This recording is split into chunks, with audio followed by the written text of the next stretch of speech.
So Michelle right now is watering her orchids. She has a side business, Orchid Business, which was one of the goals coming here to start it. She wanted to have a flower farm, and well, we're just getting started with it. We're decorating Matilde property with the orchids, and we also sell them. We have an orchid display over there, and we have a sign as well, and we sell them to people who inquire about it. So yeah, look, these are brand. Look how fast, how big they're growing. These are new growth. yeah. This is new growth. This is coming out. Probably in 2 weeks it's gonna look like that. Or maybe this one. Yeah. So when I sell them, I get a little attached. I get sad because they're going away. Who's making? You can see the pots. We have handmade cemented pots. It's a family member who's making them, isn't it? Neighbor. Oh, it's a neighbor. I thought it was a cousin. No, we're not related by blood, but it's neighbor. I automatically assume anyone you're talking with is a cousin. It's easier than assume not to. Yeah. You have. And all this coconut husk, it's like you sanitize them with Clorox. So a lot of the stuff here, actually, like what I did in nursing, is applicable to plants, because plants also get infected. And like this one, I had to treat them.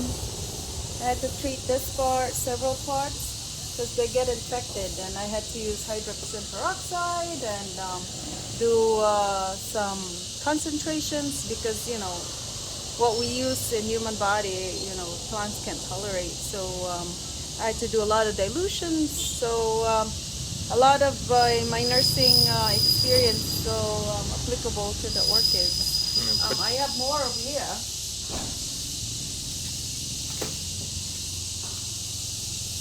This orchid have been treated. Now they have new growth.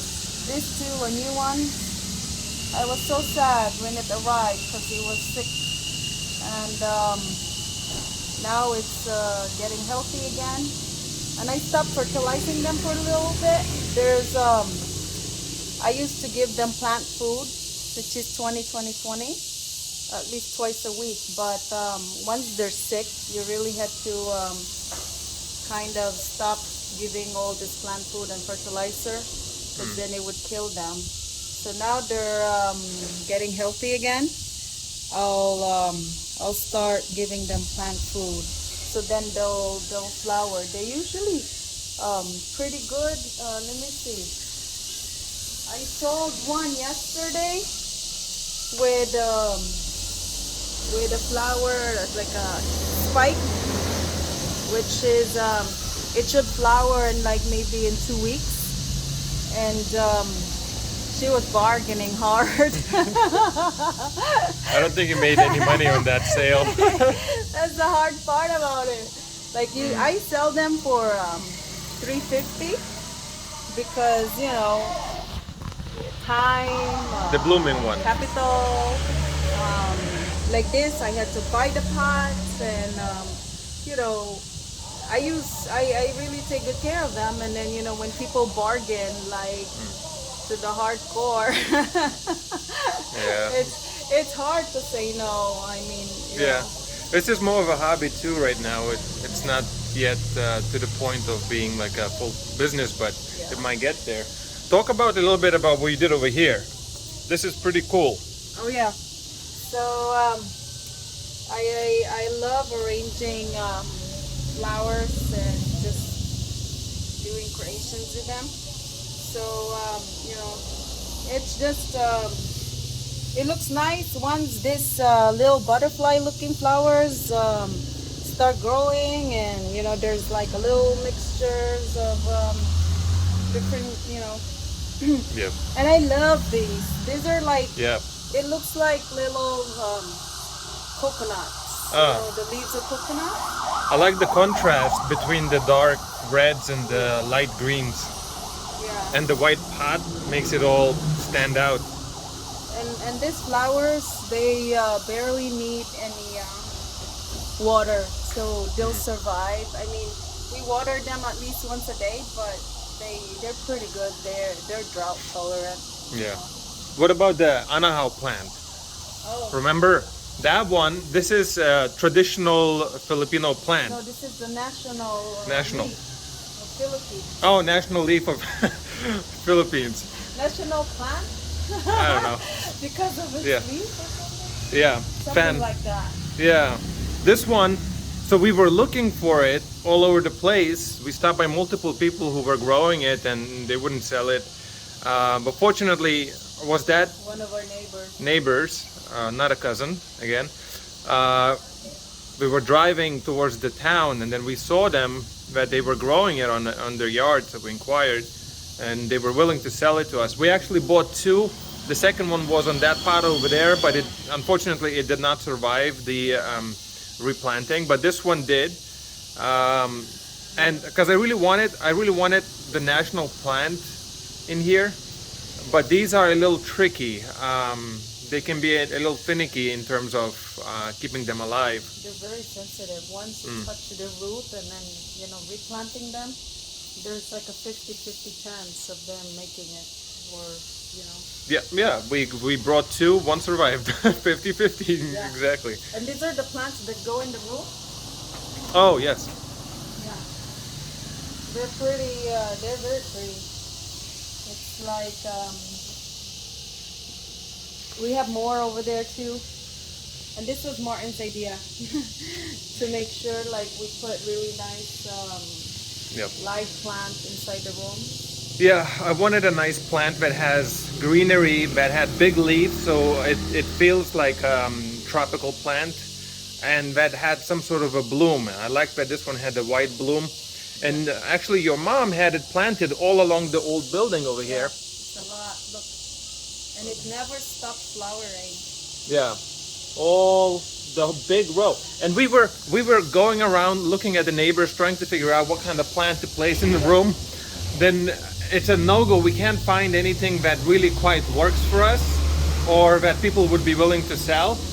And then so we come back, and I look to the left, and I realize those are perfectly fine flower plants to put in a room. They're actually perfect, exactly what we were looking for. But you know what the saying goes, that if it's right there, or if you already possess it, then you take it for granted. So then we tried it, we put it in the pot, and it really came all together, and it looks really beautiful. And I like to water them, because then I can look at the roots. So once there's new roots coming out, growing, then that means, the orchid is healthy and thriving. So, I try to make sure I check them every day. If I'm not able to water them, then at least like I do a quick round, my nursing round. Her nursing rounds turned into orchid rounds. Orchid round. Yeah, morning routine. Like at least once a day, to make sure like they're growing and not dying. All right.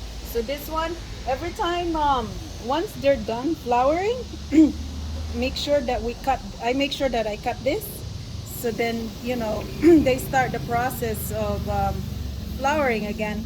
Most of the time, this is like the older, they call it tuber. So once they're done, then this new growth would be the next one to flower. So I'm expecting that the next flower would come out here. And this one is like, it's not done yet, but usually, and they last for about 3 months. So if you buy orchids, you can expect them to have this beautiful flower for at least 3 months. Vandas, they flower, they don't last that long for vandas, but dendrobiums last longer. So, and we actually potting them, because usually a lot of people put them in trees and just or like a tree pole and just let them grow that way. But I like putting them in pots because then you could put it in your kitchen, by your window, living room, and it's just they just need sunlight for 6 hours. What's your goal? What do you want to see with this flower business? What's your ultimate vision? Well, I'm hoping that I'll do like you know my nursery would grow from 30 pieces to maybe 30,000 orchids, and maybe supply a lot of, not just the whole plant, but supply the flower, because Cut flower? cut cut flowers, because it's pretty useful in everything, weddings, bouquets, all kinds of celebrations. I just ordered more yellows and white flowers because weddings are Oh, hold on. I got distracted. I see a butterfly over there just landed on one of those white flowers. Yeah, you see it right there. Ooh, there's a lot of butterflies here. yeah. Like ADHD kicked in. Yeah. But so your goal is to have a big nursery with thousands of orchids and so all sort of other flowers, maybe even on the lot where we're building the house. Sunflower farm. Sunflower, yes. Yeah. And do agri-tourism sort of thing as well. Yeah. All right. Oh, well, since market is down, I'll just enjoy my Flower business. flower business. So if you want to buy orchids and you happen to visit us here in Bohol, this is the place to do it. Yeah. We're pretty much the only ones selling orchids officially on the island, as far as I know. We tried to visit a few places and everything was closed. So, And I don't sell them. yeah. If they're sick, like if I know that I just treated the orchids and, they do get sick, whether all kinds of,